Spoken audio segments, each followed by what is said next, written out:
సర్వకృపానిధియగు దేవునికి మహిమ. ఈరోజు దేవుని వాక్యాన్ని చదువుకుందాం. సామెతలు 3:32 చదువుతున్నాను.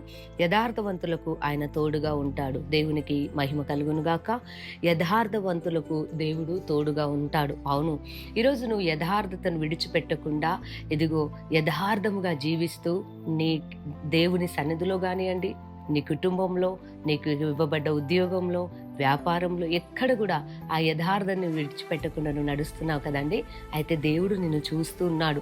ఎందుకంటే ఆ యోబు జీవితాన్ని ఒకసారి మనం గమనిస్తే, యోబు యథార్థవంతుడు అని దేవుడు సాక్ష్యం చెప్తున్నాడు. అవును, యథార్థవంతుల పైన ఆయన దృష్టి ఉంటుంది. కాబట్టి ఈరోజు యథార్థవంతంగా నువ్వు నడుచుకుంటున్నావు. అయితే దేవుడు ఏమంటున్నాడంటే ఆయన నీకు తోడుగా ఉంటాడంట. అవును, యథార్థవంతులకు ఆయన తోడుగా ఉంటాడు.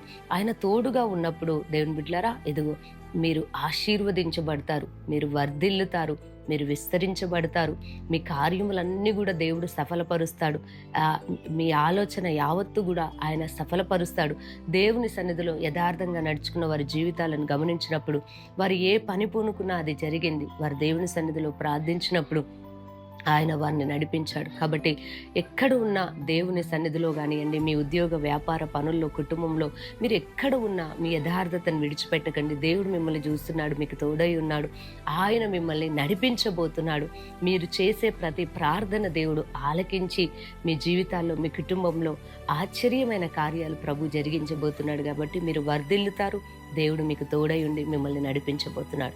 ఈ మాటలు ప్రభు మన హృదయంలో భద్రపరచును గాక. మీకు రుచిని ప్రార్థన చేస్తాను. సర్వశక్తి గల దేవా స్తోత్రం. నాయన, యథార్థవంతులను నువ్వు తోడుగా ఉండే దేవుడు ప్రభువా. ఈరోజు నిబిడలు నాయన యథార్థతను కలిగి అయ్యా యథార్థంగా నిబిడలు జీవిస్తుండగా వారికి తోడయుండి వారి జీవితాల్లో, వారి కుటుంబాల్లో వారిని దీవించి మీరు ఆశీర్వదించి విస్తరింపజేసి ఆయన అభివృద్ధి పరచబోతున్నందుకై స్తోత్రములు చెల్లిస్తూ యేసు నామంలో ప్రార్థిస్తున్నాను తండ్రి. ఆమెన్. దేవుడు మిమ్మల్ని దీవించునుగాక.